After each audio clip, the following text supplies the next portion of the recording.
நாள் அமெரிக்க பயணத்தை முடித்துக் கொண்டு சென்னை திரும்பினார் முதலமைச்சர் மு க ஸ்டாலின். சென்னை விமான நிலையத்தில் முதலமைச்சர் மு க ஸ்டாலினுக்கு உற்சாக வரவேற்பு. அமெரிக்க பயணம் தமிழ்நாடு மக்களுக்கான சாதனை பயணமாக அமைந்ததாக முதலமைச்சர் மு க ஸ்டாலின் பெருமிதம். இன்னும் பல நிறுவனங்கள் தமிழ்நாட்டில் முதலீடு செய்ய விரும்புவதாக பேட்டி. இந்த 14 நாட்களும் மிக பெரிய பயனுள்ளதாக இந்த பயணம் அமைஞ்சிச்சு.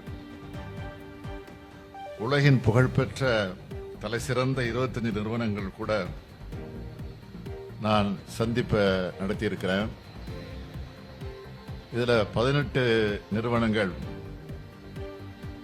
ஃபார்ச்சூன் 500 நிறுவனங்கள். இந்த சந்திப்பின் போது 19 ஒப்பந்தங்கள் கையெழுத்தாகி இருக்கின்ற மகிழ்ச்சியான செய்தியை உங்களோட நான் பகிர்ந்துக்கிறேன்.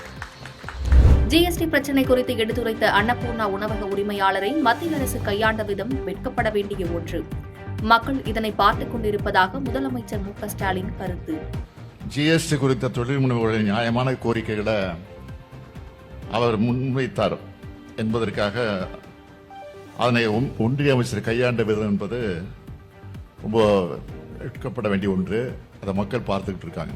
தேசிய கல்விக் கொள்கை குறித்து பிரதமரை சந்தித்து வலியுறுத்த உள்ளதாக முதலமைச்சர் மு க ஸ்டாலின் தகவல்.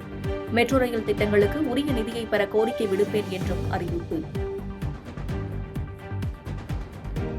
அன்னபூர்ணா சீனிவாசனை மிரட்டி மன்னிப்பு கேட்க வைத்ததாக நிர்மலா சீதாராமனுக்கு வலுக்கிறது கண்டனம். கேள்வி கேட்டால் அவமானப்படுத்தப்படுவதுதான் மோடி அரசின் பதில் என பிரியங்கா காந்தி உள்ளிட்டோர் விமர்சனம். கோவையில் இன்று காங்கிரஸ் கட்சியினர் ஆர்ப்பாட்டம். அன்னபூர்ணா உரிமையாளரை அவமதித்த நிர்மலா சீதாராமன் மன்னிப்பு கேட்க வலியுறுத்தல். அந்தமான் நிக்கோபார் தலைநகர் போர்ட் பிளேர் பெயர் ஸ்ரீ விஜயபுரம் என மாற்றம். வெற்றியை குறிக்கும் வகையில் மாற்றப்பட்டுள்ளதாக மத்திய உள்துறை அமைச்சர் அமித் ஷா விளக்கம். சர்வதேச விண்வெளி நிலையத்தில் இருந்து செய்தியாளர்கள் சந்திப்பை நிகழ்த்திய சுனிதா வில்லியம்ஸ். அமெரிக்க அதிபர் தேர்தலில் விண்வெளி நிலையத்தில் இருந்தவாறே வாக்களிக்கப் போவதாக பேட்டி.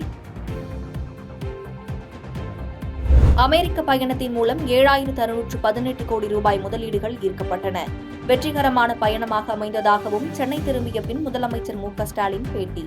இந்த 19 ஒப்பந்தங்கள் மூலமா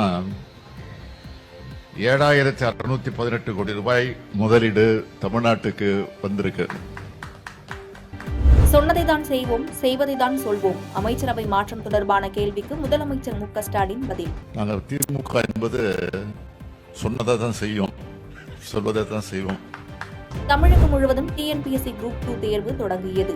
2,327 காலி பணியிடங்களுக்கு 7,94,000 பேர் போட்டி. தங்கம் சவரனுக்கு 2 நாட்களில் 1,280 ரூபாய் அதிகரிப்பு.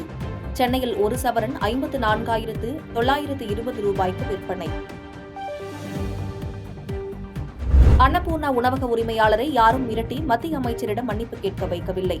அமைச்சரை சந்திக்க வேண்டும் என தாமாக முன்வந்து அவர் மன்னிப்பு கேட்டதாக பாஜக எம்எல்ஏ வானதி சீனிவாசன் விளக்கம். யாரும் அவரை கட்டாயப்படுத்தல, இல்லை யாரும் மிரட்டல. அவரே தான் தொடர்ச்சியாக சந்தித்து மன்னிப்பு கேட்க வேண்டும் என்று சொன்னார்.